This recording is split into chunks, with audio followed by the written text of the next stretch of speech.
विषय तो त्यांचा झाला नारायण, नाबडे जनधन माता पिता, निर्वाणी गोविंद असे मागे पुढे, काहीच साकडे पडोने दी।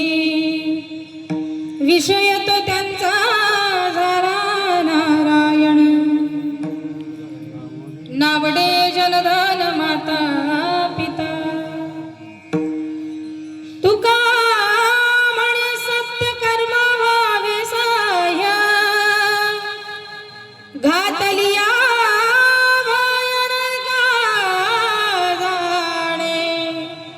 विषय तो त्यांचा झाला नारायण, नावडे जनदान माता पिता।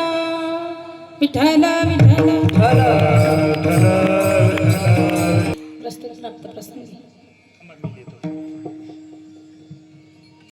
भगवंताच्या मनाचे लाडके आणि अतिशय निकटचे असणारे भक्त जगद्गुरु जगतवंदनीय वैराग्यमूर्ती देहूचे श्रीमंत साधू तुकोबराय यांचा आहे. अभंग 4 चरणाचा आहे. अभंगाची विशेषता, या अभंगाच्या प्रत्येक चरणातून जगद्गुरु तुकोबराय एक वेगळा विषय आपल्या समोर ठेवतात. तो असा, तुकोबरायांच्या मते भक्त ऐसे जाणा जे देही उदास. भक्त कसे असावेत? जे देहावर उदास असतात. गेले आशा पाश निवारोनी. भक्त कसे असतात? ज्यांना कुठल्याही प्रकारचे पाश बाधत नाही. भक्त ऐसे जाणा जे देही उदास. बाह्य लक्षण तुकोबराय. आंतरिक लक्षण, विषय तो त्यांचा झाला नारायण. नावडे जनधन माता पिता. आंतरिक लक्षण आहे, ज्यांचा विषयच नारायण होऊन गेला. भक्त ऐसे जाणा जे देही उदास. नावडे जनधन माता पिता. ज्यांना आईवडील आवडत नाही, ज्यांना जन आवडत नाही, धन आवडत नाही. भक्त ऐसे जाणा जे देही उदास. भक्त कसे असावेत? ज्यांच्या भक्तीला भुलून निर्वाणी गोविंद असे मागे पुढे. ज्यांच्या भक्तीची भूल भगवंताला सुद्धा पडते. भक्त ऐसे जाणा जे देही उदास. प्रत्येक प्रसंगी भगवंत ज्यांच्या मध्ये आणि संकटाच्या मध्ये उभा राहतो. भक्त ऐसे जाणा. कुठला प्रसंग, अगदी निर्वाणीचा जरी असला तरी निर्वाणी गोविंद असे मागे पुढे. काहीच साकडे पडोने दी. साकडे म्हणजे संकट. कुठलंही संकट ज्यांच्यावर येऊ देत नाही भगवंत. भक्त ऐसे जाणा. त्यांची भक्तीच अशी असते. त्यांच्यावर येणारं संकट भगवंताला असं वाटतं ह्याचं निवारण मी कधी करेल, म्हणून नेहमी तत्पर असतो. तुकोबराय आम्हालाही अशी भक्ती करावी वाटते. मग कशी करावी लागेल? तुकोबराय सांगतात, त्यांच्यासारखं वागता येईल तर नक्कीच वागण्याचा प्रयत्न करा. त्यांच्यासारखी भक्ती करता येईल तर नक्कीच करण्याचा प्रयत्न करा. नसेल जमत तर त्यांना सहकार्य करा. जे करत असतील त्यांना सहकार्य करा. तेही जमत नसेल तर दरवाजा बंद करा आणि एका खोलीत गुपचूप मरा. दुसऱ्याच्या कार्यात किडे पाडायला जाऊ नका. फार सुंदर वाक्य आहे शेवटचं. तुका म्हणे सत्य कर्मा व्हावे साह्य, अन्यथा घातलिया भय नरका जाणे. जर तुम्ही असं करत असाल, दुसऱ्याच्या कार्यात, चांगल्या कार्यात, सत्कार्यात अडथळा आणत असाल, तर तुकोबराय सांगतात तुम्ही तुमच्या स्वतःच्या हाताने नरकाचे दरवाजे उघडता. कुणासाठी?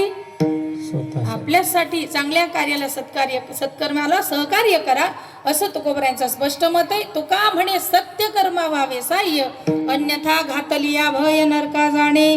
पण हे कुणाला लागू पडतं? विषय तो त्यांचा झाला नारायण. नावडे जनधन माता पिता. विठ्ठल विठ्ठल. नियमानुसार साधू संत आणि पांडुरंगांना नमन. हरी पांडुरंगा करू प्रथम पांडुरंगा करू प्रथम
सदृशं तत्त्वमस्यादिलक्षणम् एकं नित्यं विमलमचलं सर्वहि साक्षिभूतं भावातीतं त्रिगुणरहितं सद्गुरुं तं नमामि. समचरण सरोजं सान्द्रनीलाम्बुदाभं जघननिहितपाणिं मण्डनं मण्डनानां तरुणतुलसीमाला कन्धरं कञ्जनेत्रं सदयधवलहासं विठ्ठलं चिन्तयामि पंढरीच्या देवराया दंडवत तुझिया पाया दंडवत तुझिया पाया पंढरीच्या देवराया दंडवत तुझिया पाया दंडवत तुझिया पाया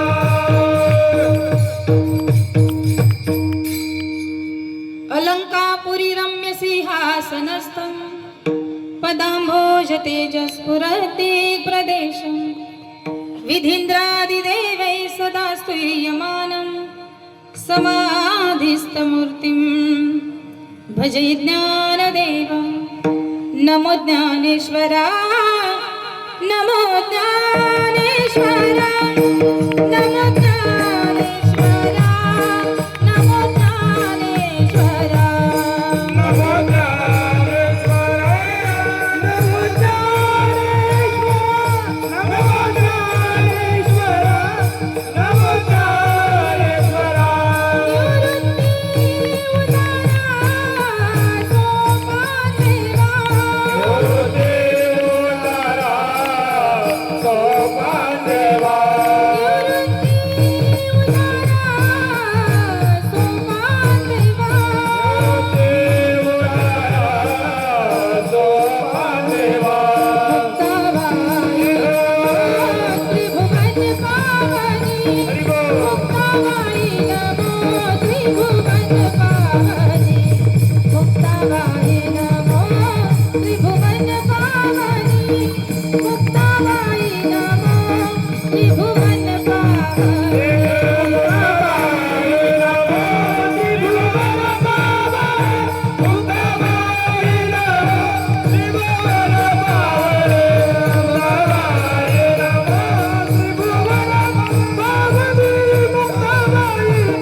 गुरुर्विष्णू गुरुर्देवो महेश्वरा गुरुर् साक्षात् परब्रह्म तस्मै श्री गुरवे नमः लोकाभिरामं रणरङ्गधीरं राजीवनेत्रं रघुवंशनाथं कारुण्यरूपं करुणाकरन्तं श्रीरामचन्द्रं शरणं प्रपद्ये ज्या संगतीने विराग झाला मनोदरीचा जडभास गेला साक्षात परमात्मा मज भेटविला विसरू कशी सद्गुरु पादुकेला विठ्ठल विठ्ठल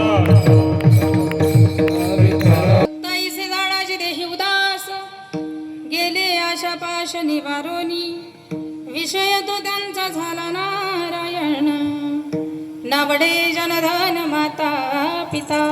प्रस्तुत कीर्तन रूपी सेवी कीर्तन या ठिकाणी जमलेली सर्व परमार्थी स्नेही मंडळी निमित्त तुम्हा सगळ्यांना ज्ञात आहे तरी सुद्धा पुन्हा एकदा सांगते थोर साधू संतांच्या पदस्पर्शाने पुनीत पावन झालेली आपली ही पुण्यवान नगरी वंगाडा प्रतिवर्षाप्रमाणे याही वर्षी होऊ घातलेला अखंड हरिनाम संकीर्तन सप्ताह तसेच संगीतमय श्रीराम कथा ज्ञानयज्ञ सोहळा आणि या सोहळ्याचे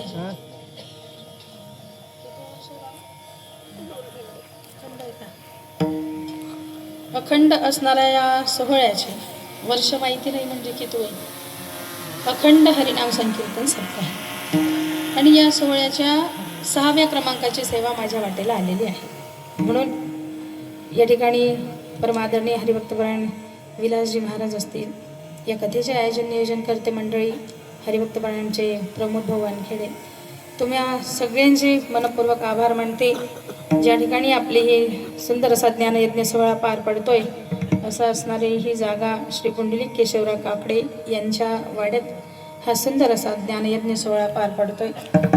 त्याच पद्धतीनं कीर्तनासाठी या ठिकाणी जगद्गुरु तुकाराम महाराज भजनी मंडळ, श्री संत ज्ञानेश्वर महाराज भजनी मंडळ, श्री संत सावता महाराज भजनी मंडळ, त्याच पद्धतीनं पाठीमागे सुंदर अशा पद्धतीनं व्यासपीठाची शोभा वाढवतोय आमचे रेणुका भजनी मंडळ चांदगड.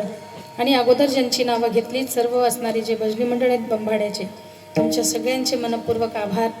सर्व श्रोतू मंडळी, पुरची समिती मंडळी सगळेजण या ठिकाणी उपस्थित आहेत, तुमचे मनपूर्वक आभार. मोहचा परिवारही या ठिकाणी उपस्थित आहे, तुमचे मनपूर्वक आभार. एकूणात सर्व श्रोतू मंडळी तुमचे मनपूर्वक आभार मानते आणि या ठिकाणी कीर्तनाला सुरुवात आहे. विठ्ठल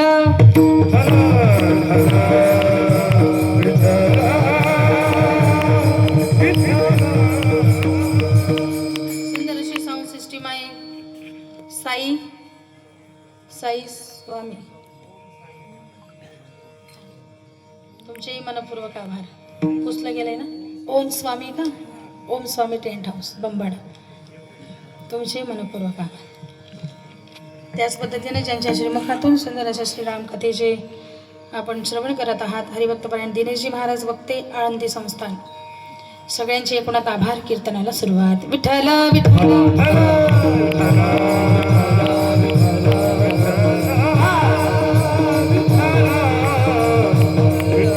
अभंग घ्यावा लागतो, कुठेही पळून जमत नाही. 6व्या दिवसाच्या महाराजाला सुद्धा आजच्या दिवशी स्थितीपर प्रकरणातील अभंग घ्यायचा असतो. म्हणून जगद्गुरु तुकोबरायांनी परमार्थ करत असताना जी काही स्थिती व्हावी त्या स्थितीचं सुंदर असं वर्णन केलंय. ती स्थिती कुणाची होती त्याचं वर्णन केलंय. ज्याची ती स्थिती होत असेल भक्त ऐसे जाणा, असे भक्त असावेत. स्थिती नेमकी कशाला म्हणतात ही फार महत्वाचं आहे. ते समजलं तर अतिउत्तम. स्थिती म्हणजे एका अर्थानं आपण परिस्थिती आणि स्थिती दोन्ही जर समोरासमोर लावत असू तर कदाचित ते योग्य ठरणार नाही. परिस्थिती वेगळी असते आणि स्थिती वेगळी असते. आणि ही स्थिती जी परमार्थात होत असते, कधी कधी प्रपंचातही होत असते, परंतु ती आपल्या लक्षात येत नाही. पण परमार्थात ही स्थिती झाली की तुकोबाराय सांगतात त्याची अवस्था, त्याचा परमार्थ परिपूर्ण झाला, असं तुकोबारायांचं स्पष्ट म्हणणं आहे. आपण प्रपंच करत असताना, परमार्थ करत असताना अगोदरची जी स्थिती आहे ती वेगळी आणि परमार्थाला लागल्यानंतर झालेली जी ती वेगळी स्थिती आहे. आणि या स्थितींचा समन्वय तुकोबारायांनी घातला आणि त्या स्थितीचं वर्णन तुकोबाराय अभंगातून करतायत. विठ्ठल तहान लागल्यानंतर होणारी अवस्था, समजा आपल्याला तहान लागते, तोंडाला कोरड पडते, पाण्याची नितांत गरज आहे, ती अवस्था. आणि अशा अवस्थेमध्ये थंडगार पाणी प्यायला मिळावं, त्यानंतरची अवस्था. काही बदल आहे का, सारखंच आहे? इंग्लिश मध्ये सांगू का? पाण्याची तहान लागल्यावर जी अवस्था होते तीच अवस्था पाणी पिल्यावर राहते का? बदलते की नाही? काय बदलते? स्थिती बदलते. तहान लागल्यावर जी अवस्था आहे ती बदलते. ती कधी बदलते? पाणी पिल्यावर बदलते. तसं परमार्थाच्या अगोदरची असणारी अवस्था आणि परमार्थात आल्यानंतरची अवस्था, बरं आता ही सगळ्यांची सारखी होते असं नाही.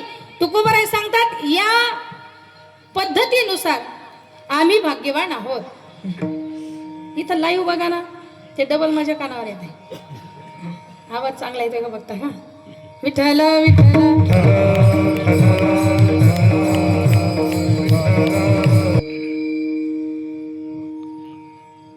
तुकोबाराय सांगतात ती स्थिती आमची झाली, बदलली, म्हणून ती स्थिती आम्ही तुमच्या समोर ठेवतो. आणि ती स्थिती ठेवत असताना ज्याची झाली तो ठेवेल. म्हणून सगळ्यांनी नेहमी विचार करायचा, प्रत्येकाचीच होईल असं नाही. या बाबतीत आम्ही फार भाग्यवान आहोत. किती भाग्यवान आहोत? तुकोबाराय सांगतात आमच्यासारखे भाग्यवान आम्हीच आहेत. काय कारण आहे तुकोबाराय तुम्ही स्वतःला भाग्यवान म्हणवता? याला काही कारण आहे का? तर महाराज सांगतात आम्ही दैवाचे दैवाचे, आम्ही दैवाचे दैवाचे, आम्ही दैवाचे दैवाचे, आम्ही दैवाचे दैवाचे,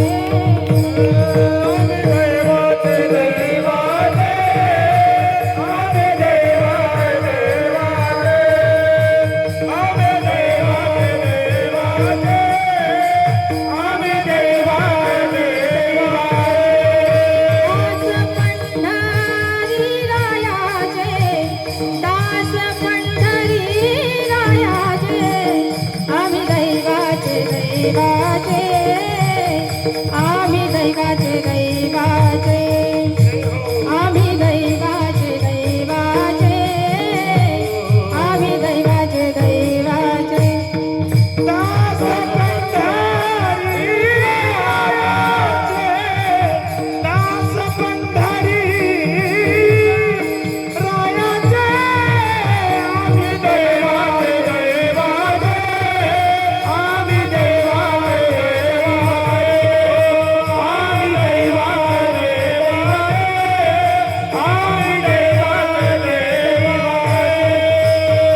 तुमच्यासारखे भाग्यवान आम्हीच आहे का?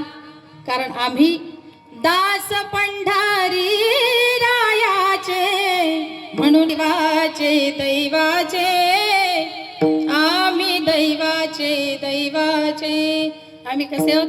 भाग्यवान आहोत, कारण आम्ही त्याचे दास, ज्याचा पंढरी निवास. आम्ही त्या पंढरपूरच्या असणाऱ्या मालकाचे दास आहोत, म्हणून आमच्या सारखे भाग्यवान आम्हीच आहोत. आम्ही सुद्धा भाग्यवान आहोत असं किती जणांना गॅरंटी? तुम्ही सुद्धा भाग्यवान आहात असं किती जणांना गॅरंटी आहे? कुणालाच नाही ना? चांगलेच भाग्यवान दिसताय तुम्ही. कुणालाच गॅरंटी नाही की आम्ही भाग्यवान आहेत. तुम्ही भक्ती करत नाही का? कीर्तनात बोलत नाही का? भाग्यवानच माणसं आहे. कीर्तनात येऊन बसले म्हणजे भाग्यवान आहेत की नाही? मी नेहमी सांगत असते, आज या घडीला काही माणसं जेलमध्ये आहेत, काही माणसं हॉस्पिटलमध्ये आहेत, दवाखान्यात ऍडमिट आहेत, काहीतरी आजार झालाय, काही माणसं कुठेतरी अडकून पडलेत, काही ट्रॅफिक मध्ये म्हणा, काही लिफ्ट मध्ये म्हणा, काही कुठे म्हणा, असे अडकून पडलेत. काही माणसं गटारीत पडलेत. समजतं ना आता कसं हसू आलं? पण आपण कुठे आहेत? आपण कीर्तनात आहे. आपण भाग्यवान नाही आहेत का? तुमच्याच भाग्यावर तुम्हाला विश्वास नाही, आणि तुम्हाला विश्वास नाही, मग कसे भाग्यवान ठरणार आहे? अरे भाग्यवानच माणसं आहेत आपण. विश्वासावर चालतं ना सगळं. कीर्तनात येऊन बसलात म्हणजेच भाग्यवान आहेत. सगळं काही सोडलंय. आपण रिकामी माणसं नाही आहोत. प्रापंचिक माणसाला वेळ नाहीये. प्रापंचिक माणसाला वेळच नाहीये. प्रपंचात इतके गुरफटून गेलोत आपण. वेळ काढला तर कीर्तनाला येऊ शकतो.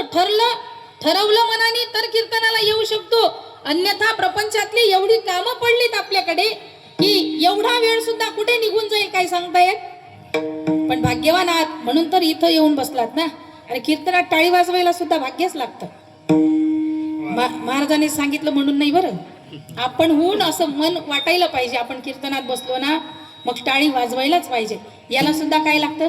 भाग्य. हा, अजून सांगते, याला पुण्यच लागतं. कीर्तनात बसून मुखात विठ्ठल शब्द यायला सुद्धा पुण्य लागतं. काय वाटतं तुम्हाला? गॅरंटी आहे की नाही? हो. हा, हो म्हणा, नाही तर नाही म्हणा. पाहिजे तर माईक घ्या माझ्याकडून, पण म्हणा काहीतरी म्हणा. तसं तुम्ही बोलले नाही का, मला असं वाटतं का माझं एकटीच कीर्तन चाललंय का काय?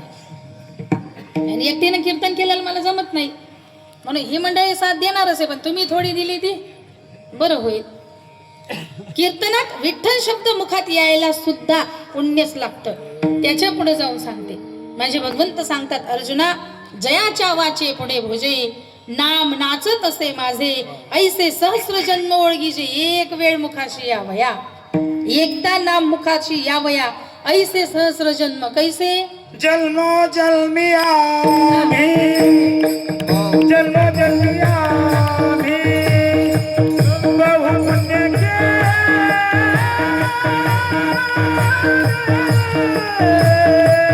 जन्मो जन्मी आम्ही, जन्मो जन्मी आम्ही, जन्मो